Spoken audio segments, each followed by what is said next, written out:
In our cloistered little world of watch nerddom, we can kind of lose track of reality and start thinking about that all watches are for us and that all watches kind of have to be understood through our lens.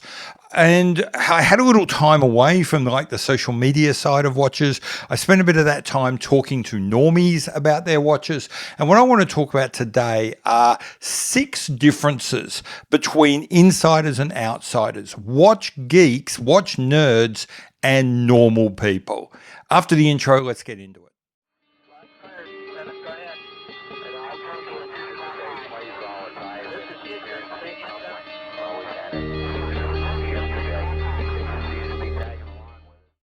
Hi, I'm Pete McConville. Welcome to my channel where I overthink, overanalyze, and just geek out on watches far more than they probably deserve. And that last part about geeking out on watches, certainly more than a normal person would, is what I want to address today, what I want to talk about today, which is the differences between people like us and normal people that simply have something happen and they want to buy a nice watch and they just go into an AD and buy it. That, by the way, is one of the differences, but we'll get to that later.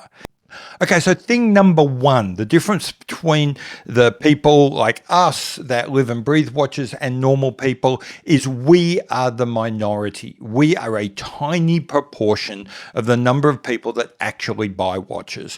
95% plus of people that walk in, that buy an Omega or a Tissot or a Longines are not one of us. They are not watch geeks. They are not watch nerds. They're just people buying a nice watch from a brand they've vaguely heard of and that they can afford. That's it. So I think the first difference is to realize we are a minority. They are the majority. Okay, so the next big difference between normies and us is we live online. We are constantly going to forums and places like Hodinkee and Worn and Wound and Revolution. We're getting newsletters sent to us. We belong to Facebook groups and Discord groups and Slack groups. We listen to podcasts. We cruise for watches on Chrono24. We live and breathe online. So that gives us a much broader vision, a much deeper vision of what's going on with watches. It also gives us a very international view of what's going on in watches. Our watch world is the whole world, whereas your average normie doesn't. They sort of live and breathe the watches that they can see at malls, in high-end shops, in maybe the watch district of their town. That is it. So our horizons go past the horizon. They encompass everything. But a normal person's view of what is going on in the watch world is basically confined to what do they see in the shops in front of them. Which brings me to really the third big difference between watch folk and normies. We live in a world of discounts and resale value, buying and selling and secondary markets. To your average normal watch buyer going in and buying themselves a nice Omega Speedmaster, they don't know. This is going to rock your world. Most normal people would never even think of asking for a discount on an Omega or a Breitling or a Cartier. They are flabbergasted that luxury brands give those sorts of discounts. They are very surprised that when I say to them, find out what the price of a watch is first, take 25% off, and then walk in and just make that offer. And say, don't ask them how much it costs. Don't ask them for their best offer. Just walk in and say, I will offer you $7,500 on that $10,000 watch. Like I say, normal people are stunned that is actually normal behavior for us. And one of the things that means is we have really weird ideas from their point of view of luxury brands doing well, brands that aren't doing well, that sort of thing. Because the best example I can give here would be someone like Tag Heuer. we know that when you walk into a TAG AD, you can probably get quite a substantial discount. We know that when you go to sell that tag, its resale will be quite low. Normal people, A, don't realize that you can actually get a discount.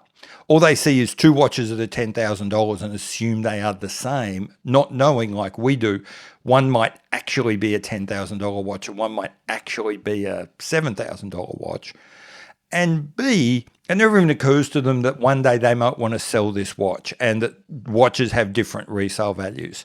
So the idea of discounts and resale is difference number 3 between normal people and us. Okay, which brings me on to difference number 4. And again, it stems from this idea that we live online and have a very global view of the watch hobby and the watch industry and things. Whereas most normal people, their view of watches is confined to what they can touch, what they can see, what they can hear in their stores and in and around them. And that comes down to what constitutes a limited edition. I've heard a number of watch folk, interestingly, for example, American watch folk talking on a podcast about what constitutes a limited edition. And they were saying things like anything more than 150 watches globally is not a limited edition in their eyes.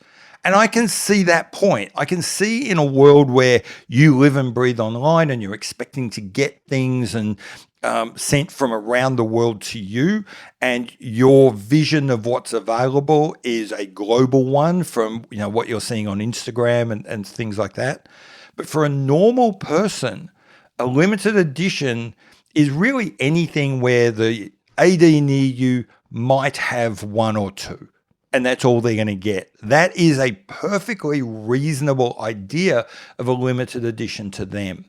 So if you say to people like us in the watch world that Seiko is doing a limited run of 5,000 of these watches, we all think that's a bit of a joke. 5,000 pieces is not a limited run in our eyes. But to normal people, and considering the size of Seiko, that means each Seiko AD may get one. In a big city, half the Seiko ADs that they're used to, department stores, that sort of thing, won't get them. For them, that is a perfectly reasonable idea of a limited edition. I'm going to combine the next 2 points into one because I really do think they're kind of two sides of the same coin. They're basically the same issue. To us in the watch sort of cognoscenti, if we're being polite, watch nerdiness, if we're probably being more accurate, our little weird community, we import a lot of meaning on things like faux patina or fauxtina and movement numbers and all this sort of stuff. We think this is dreadfully important. It is dreadfully important that someone tells me that this is a Sellita S200, or someone tells, or that a company doesn't age the lume to make it look creamier. It should be white and things like this, because if you're changing the movement number, for example, from SW200 to, say, B20 or B13, you're somehow misleading the customer. If you age the lume such that it's creamy, you're somehow misleading someone about how old that watch is, etc. The truth is, the only people who care about that stuff aren't going to be fooled. The only people who care about movements, the only people who care about the way lume ages are us. And we know all of that stuff. And the brands know we know that stuff. They're not trying to trick us. They're not trying to fool us. We're too smart for them anyway. We would go off to Caliber Corner or any of those sort of sites, and we know what a B13 is or all those other movements. We know how tritium aged, and we know that they don't use tritium lume anymore, so they can't trick us. So when we go, putting our panties in a twist or clutching our pearls, what we say is that we're doing this to defend the normal people who don't understand how all this works. Well, I'm here to tell you the normal people don't care. They don't care about in-house movements or third-party movements. They don't care about any movement. They care that the brand that is giving them the watch will stand behind that watch and all the parts in it. That's all they care about. They care that when they buy a watch, if something goes wrong, they can take it back to that brand and they can say, can you get this fixed for me? And that brand will say yes, and then they'll go, good, I'm done. So likewise, they don't know that the chemical formulation of loom has changed. They don't know that in ye olde days it used to age and these days it doesn't. They don't know any of that. All they know is that's a good looking watch. I like the way that looks. That's not a good looking watch. I don't like the way that looks. That's it. Okay, so the last thing, difference number 5 between normies and us is what constitutes a luxury watch. Adrian from Adrian Barker's channel has done many videos where he has agonized over where do you draw the line of a luxury watch. And he's come up with this sort of 3-part test of quality, price, and exclusivity. I hope I got that right.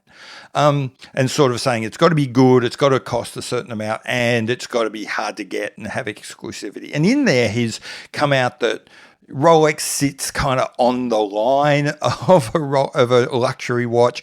Omega is not a luxury watch, and we go to extraordinary attempts to come up with new words for that. Maybe it's a premium watch or something.